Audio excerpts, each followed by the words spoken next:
पूर्णिमा का जो व्रत है भगवान विष्णु का भी है तो शिव का भी है, दोनों स्वीकृत है।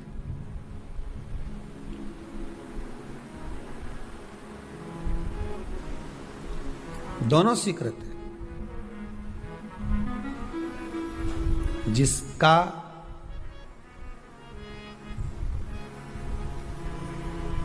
चंद्र आपकी पत्रिका में, आपकी राशि में, आपके स्वरूप में, हर व्यक्ति के संपूर्ण शरीर के अंदर 33 कोटि देवता विराजमान है। अलग अलग इंद्रियों पर अलग अलग देवताओं का निवास है।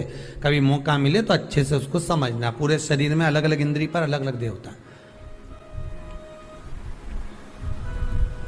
जिस व्यक्ति को रात्रि में, जैसे ही रात हो या दिन हो, भोजन करने के 15 मिनट के बाद ही नींद की झपकी आ जाए, समझ लेना चंद्र कमजोर पड़ गया, चंद्र गड़बड़ हो गया।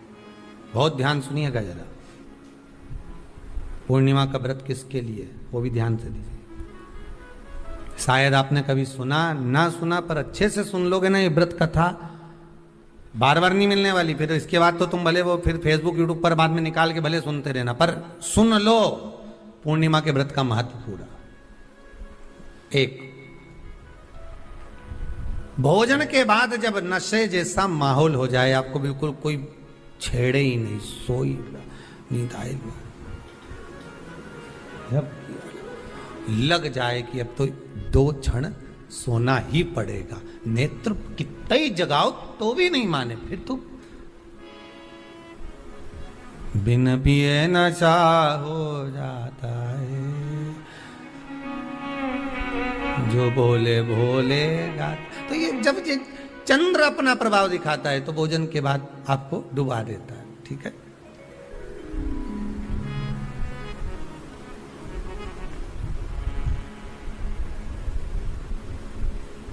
एक बहुत सरल भाषा में कहेंगे, आपको थोड़ा समझना पड़ेगा कि कहीं कहीं आपने सुना होगा कि 14 और पूर्णिमा पे कहीं गया होगा इसलिए ऐसा हो गया।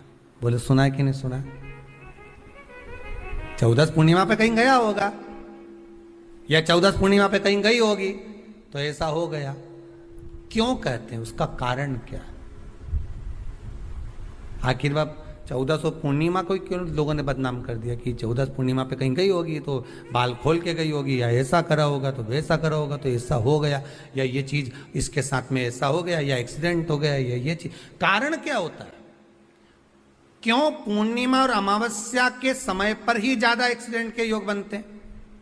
क्यों पूर्णिमा अमावस्या के अंतर्गत ही ज्यादा कष्ट के योग बनते हैं, बीमारी को पनपने के? कारण क्या होता है? उसका क्रम क्या है? कारण क्या है? उसका एक कारण है आपके चंद्र की महत्वता घट जाना। जब चंद्र की महत्वता घटती है तब जाकर शरीर में कहीं ना कहीं रोग की मात्रा बढ़ जाती। रोग अपना प्रभाव चंद्र के कारण दिखाना प्रारंभ, पर मन में बेचैनी नहीं हो, बेचैनी रहे, नींद नहीं आ रही है, कुछ मन में ऐसा लग रहा है कि कुछ होने वाला है, मन में स्थिरता नहीं आ रही, समझ लेना कि चंद्र गड़बड़ हो गया है। अब इस चंद्र को साधना है तो शिव तत्व में जाना पड़ेगा। फिर कुछ मत करिए, पूर्णिमा का व्रत चालू कर दीजिए। क्या करना है? केवल पूर्णिमा का व्रत चालू कर दो। और कितना प्रभाव है पूर्णिमा के व्रत का? घर में 50 लोगों का परिवार है, 15 लोगों का परिवार है, 20 लोगों का परिवार है, और परिवार में से अगर एक पुरुष या एक स्त्री कोई भी पूर्णिमा का व्रत करता है तो पूरे परिवार के लोगों का चंद्र संवर जाता है, पूरे परिवार के लोगों का चंद्र सुधर जाता है। पूर्णिमा के व्रत का इतना प्रभाव शास्त्र कर रहा है, स्कंद पुराण कर रही है। पर व्रत कब से लेना है पूर्णिमा का? चैत्र की पूर्णिमा से। ठीक है, नहीं तो तुमने सोचा इतना महत्व सुना है पूर्णिमा के व्रत का तो मैं तो आज से नहीं खाऊं कछु।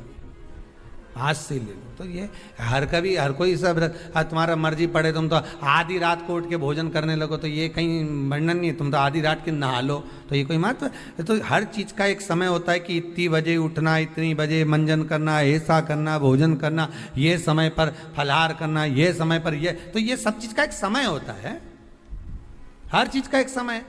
अब कथा तुम दिन में सुन लो, शाम के सुन लो, अब आधी रात को तुमको कोई उठा के 1 बजे रात के उठ, भेरू उठ जा, कथा सुन ले, तो भेरू उठेगा? और आधी रात को भेरू उठ भी गया ना तो तुम्हें भेर भी बना देगा।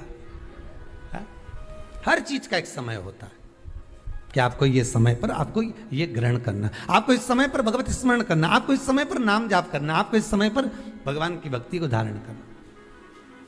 परिवार में अगर किसी ने एक पूर्णिमा का व्रत कर रखा है, एक व्यक्ति ने भी करा है, तो 50 की ग्रह दशा जब उसके स्पर्श में आती है, पूर्णिमा का जो व्रत होता है ना, स्पर्श का सुख दे जाता है। बहुत बहुत ध्यान दीजिएगा।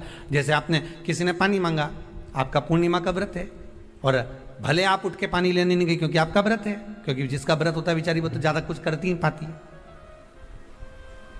पर किसी ने आपको पानी लाकर तो दिया ना।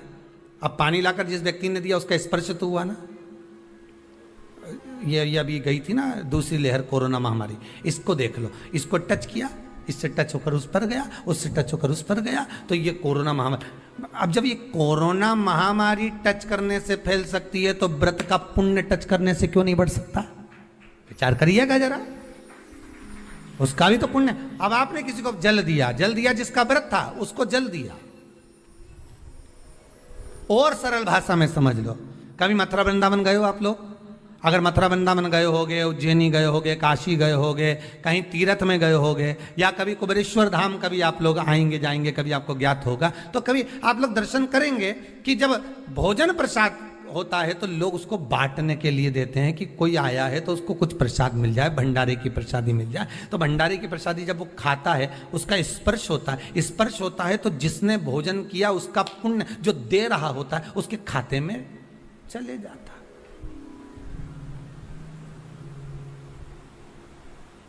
उसके खाते में गया वो।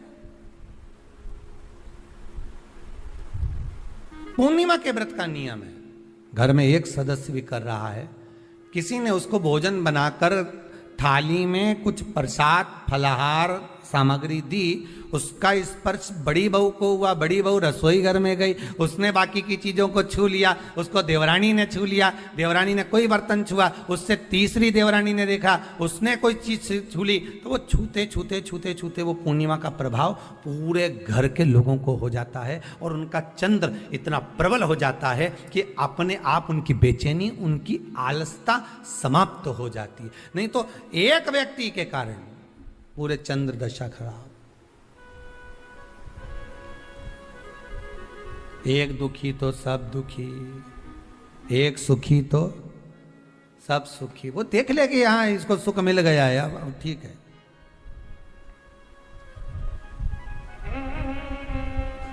जब बेचैनी लगे, 1400 पूर्णिमा आए और आपको लगे बेचैनी बहुत ज्यादा है, मेरे को थोड़ा बेचैनी, ना जाने क्यों ऐसा होता है कि 14 पूर्णिमा आई और मेरे को बेचैनी, तो समझ लेना कि चंद्र गड़बड़ है। फिर क्या करना है? एक व्रत घर का कोई भी सदस्य पूर्णिमा का प्रारंभ कर दे। ज्यादा नहीं करो तो थोड़ी करो, पर करो, व्रत करो।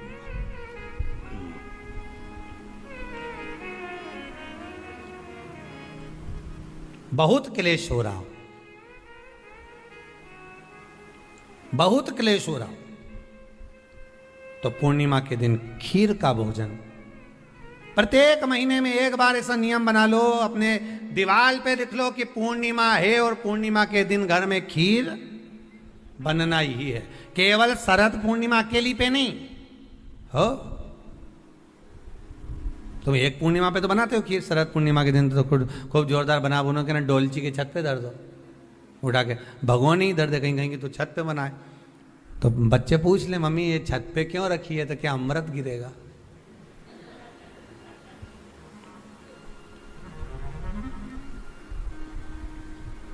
अब बोलो जम के जरा, क्या गिरेगा? अमृत गिरेगा। अच्छा, अब शिव महापुराण की कथा, स्कंद पुराण तो कहती है पूर्णिमा के महत्व को जो दर्शाया जाता है कि शरद पूर्णिमा के दिन चंद्र में से अमृत तत्व गिरता है, गिरता है। पर कब गिरता है? अरे जम के तो बोलो, जब उस खीर का ढक्कन हटा हुआ, केवल खीर का नहीं अपना भी ढक्कन हटा हो, तभी तो अमृत गिरेगा। अब दिमाग में तो ढक्कन बंद है, खीर रख दी छत पे। भगवान मन में सोच रहे कि देवताओं को अमृत कब मिला था? जब उन्होंने मेरा नाम पुकारा था।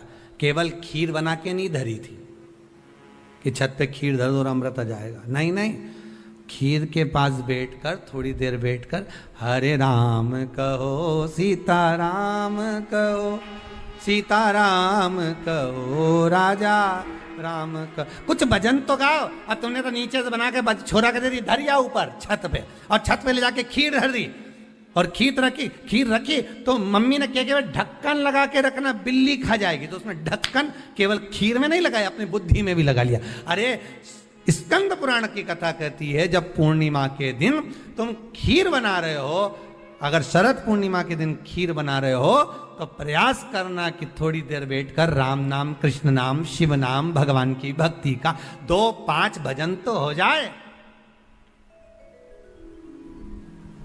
अब दिमाग में लगा ढक्कन, खीर में भी लगा दो ढक्कन, अमृत कहां से झड़ेगा? भगवान भी सोचे, ना राम नाम लीनो तूने भरी जवानी में, तो डूब के मर जा रे चुल्लू भर पानी में। अब भगवत भजन करे नहीं और क्या कि अमृत झड़ेगा?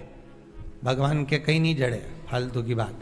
राम नाम बोलती तो अमृत झड़ता, कृष्ण नाम बोलती तो अमृत झड़ता, भगवान का भजन करती तो अमृत झड़ता। इसलिए शरद पूर्णिमा पे मंदिरों में जो खीर बनती है ना, तुम्हारे घर की खीर और मंदिर की खीर के मिला के देखना जरा, दोनों में स्वाद किस में आए जरा मिला के देखना। मंदिर की खीर में स्वाद आ जाए, क्यों? वहां भाइयों बैठ के खूब भजन गाए, तावा का हंडा में ता तो दरो पानी नीनाए भोला नवा के रूंग। अब दिन रात के जो भजन गाने पिली ने 9 बजे से लेकर 12 बजे रात तक खूब गाया, वो भजन का जो अमृत था वो खीर में मिल गया, खीर में मिला तो स्वाद आ गया। अब तुम तो गाई ही नहीं, तो डब्बा में कहीं खाक स्वाद आए।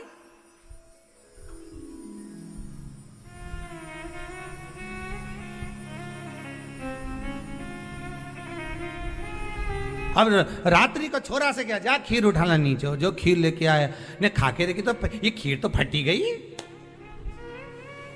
अब खीर ही फट गई।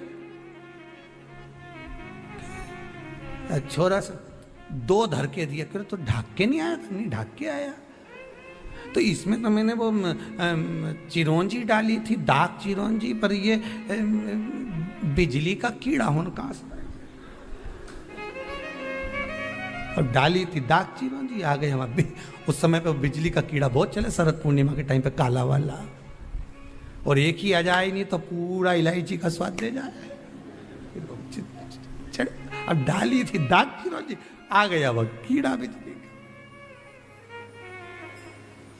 रान की कथा कहती है, महाराज पूर्णिमा का जो चंद्र है वो विशाल का है, और उस चंद्र की पूर्णता में हमारी अभिलाषाएं भी पूर्ण हो।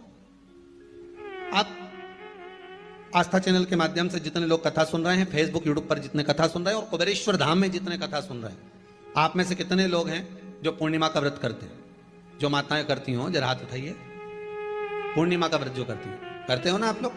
रखिए हाथ। अब पूर्णिमा के व्रत में आपने कई बार किताब पढ़ी होगी पूर्णिमा की, या आपने व्रत किया होगा, या पूर्णिमा का व्रत आप धारण करे होगे, तो उसमें पूजन कौन से भगवान की होती है? पूर्णिमा के व्रत में किस भगवान की पूजन होती है? तो कहा पूर्णिमा के व्रत में केले के खंभ लगाकर पूर्णिमा का जो अध्यापन होता है, पूर्णिमा की जो पूजन होती है, उस पूजन में शंकर और पार्वती की पूजन की जाती है, शिव और नारायण की पूजन करी जाती है, शंकर और पार्वती का स्मरण किया जाता है। किसकी पूजन होती है? शिव पार्वती। क्यों? शंकर और पार्वती का पूजन क्यों करा जाता है पूर्णिमा के व्रत में? क्योंकि शिव और माता पार्वती ही केवल एक ऐसे हैं जिन्होंने अपूर्ण लक्ष्मी को भी पूर्ण बना दिया था।